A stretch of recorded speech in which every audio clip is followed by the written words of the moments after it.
আজকের ভিডিওতে আমি জানাবো এমন 5টি স্টক যার দাম প্রায় 100 টাকার নিচে এবং এই স্টকে গভর্নমেন্টের হোল্ডিং বেশি আছে। মানে গভর্নমেন্ট অফ ইন্ডিয়া নিজে বেশি টাকা ইনভেস্ট করেছে এবং এই কোম্পানিগুলি বন্ধ হওয়ার চান্স খুবই কম, কারণ এগুলি গভর্নমেন্ট স্টক। ভিডিওটি শুরু করার আগে বলে দিই, যারা আমার ভিডিও প্রথমবারের জন্য দেখছেন তারা অবশ্যই সাবস্ক্রাইব করবেন, কারণ আপনাদের জন্য বাংলা স্টক মার্কেটের নিউজ এবং মার্কেট রিলেটেড বিভিন্ন খবর নিয়ে আলোচনা করব। তো ভিডিওটি শুরু করা যাক।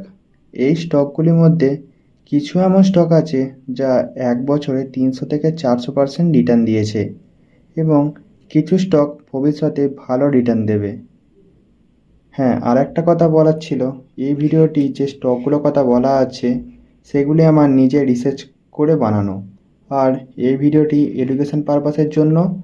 কোনো স্টক ইনভেস্ট করার আগে নিজে রিসার্চ এবং বিজনেস মডেল জেনে ইনভেস্ট করবেন। নাম্বার 1 স্টক হলো এনএমডিসি স্টিল। এনএমডিসি হলো ভারতের বৃহত্তম লৌহ আকরিক উৎপাদনকারী কোম্পানি এবং এর সাথে তামা, রক ফসফেট, চুনাপাথর, ম্যাগনেসাইট, হীরা এবং সমুদ্রের বালি সহ বিস্তৃত খনিজ অনুসন্ধানের সাথে জড়িত রয়েছে।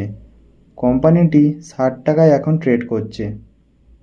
এই কোম্পানিটি গত এক বছরে ইনভেস্টরদের 37.63% রিটার্ন দিয়েছে এবং গভর্নমেন্ট অফ ইন্ডিয়া নিজে 60.79% স্টেক হোল্ড করে রেখেছে। নাম্বার 2 স্টক হলো এনএইচপিসি। এনএইচপিসি হলো হাইড্রো ইলেকট্রিক পাওয়ার মানে জলবিদ্যুৎ উৎপন্নকারী কোম্পানি, যার থেকে জল প্রকল্প চালু করা সমস্ত ক্রিয়াকলাপ পরিচালনার ক্ষমতা রয়েছে। এনএইচপিসি সূর্য এবং বায়ুশক্তি উন্নয়ন ইত্যাদি ক্ষেত্রেও বৈচিত্র্য এনেছে। কোম্পানিটি এখন 114 টাকায় ট্রেড করছে। এই কোম্পানিটি গত এক বছরে ইনভেস্টরদের 145.61% রিটার্ন দিয়েছে। আপনি যদি এই স্টকে 10,000 টাকা ইনভেস্ট করতেন, সেটির মূল্য আজ প্রায় 24,561 টাকা হতো এবং গভর্নমেন্ট অফ ইন্ডিয়া নিজে 67.40% হোল্ড করে রেখেছে। এখন যদি পরবর্তী স্টক নিয়ে কথা বলি, নাম্বার 3 স্টক হলো আইএফসিআই।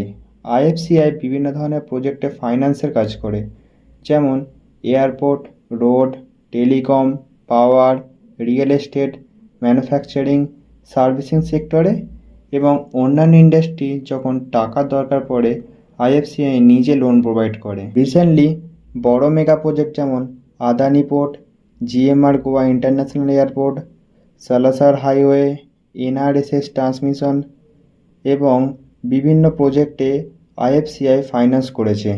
কোম্পানিটি এখন 62 টাকায় ট্রেড করছে। এই কোম্পানিটি গত এক বছরে ইনভেস্টরদের 368.30% রিটার্ন দিয়েছে। আপনি যদি এই স্টকে 10,000 টাকা ইনভেস্ট করে রাখতেন, সেটির মূল্য আজ প্রায় 46,830 টাকা হতো এবং গভর্নমেন্ট অফ ইন্ডিয়া নিজে 71.72% স্টেক হোল্ড করে রেখেছে। 4 নাম্বার স্টক হলো ইন্ডিয়ান ওভারসিজ ব্যাংক। এই কোম্পানিটি রিটেল লোনে প্রায় 48,514 কোটি, এগ্রিকালচার সেক্টরে 55,663 কোটি, এমএসএমই সেক্টরে 41,553 কোটি এবং কর্পোরেট এবং ওভারসিজ লোনে 73,316 কোটির লোন দিয়েছে। এছাড়া হোম লোন এবং জুয়েলারি লোনে বুক করেছে 20,000 কোটি। কোম্পানির প্রফিট 62.9% CAGR-এ গ্রো করেছে।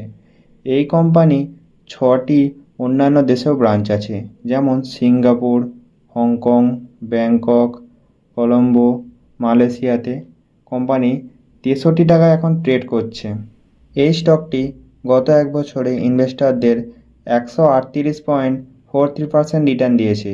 আপনি যদি এই স্টকে 10,000 টাকা ইনভেস্ট করে রাখতেন, সেটির মূল্য আজ প্রায় 23,843 টাকা এবং গভর্নমেন্ট অফ ইন্ডিয়া নিজে 96.38% স্টেক হোল্ড করে রেখেছে। নাম্বার 5 স্টকটি হলো হিন্দুস্তান অর্গানিক কেমিক্যাল। এই কোম্পানিটির কাজ হলো কেমিক্যালের বাইং এবং সেলিং করা।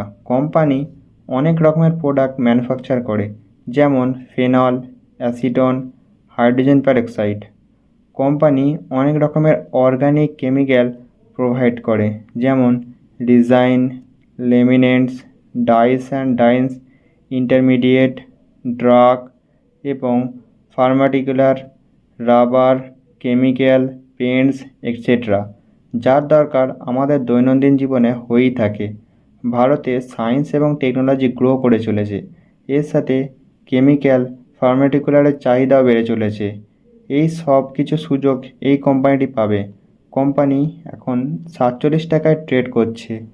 এই স্টকটি গত এক বছরে 68.32% রিটার্ন দিয়েছে। আপনি যদি এই স্টকে 10,000 টাকা ইনভেস্ট করে রাখতেন, সেটির মূল্য হতো আজ প্রায় 16,832 টাকা এবং গভর্নমেন্ট অফ ইন্ডিয়া নিজে 58.78% স্টেক হোল্ড করে রেখেছে। ধন্যবাদ সবাইকে আমার ভিডিওটি দেখার জন্য। আপনাদের মতামত ও প্রশ্ন নিচে কমেন্ট বক্সে লিখুন এবং অবশ্যই আমার চ্যানেলটিকে সাবস্ক্রাইব করবেন। ভিডিও ভালো লাগলে লাইক শেয়ার করতে ভুলবেন না। আবার দেখা হবে পরবর্তী ভিডিওতে। বাই।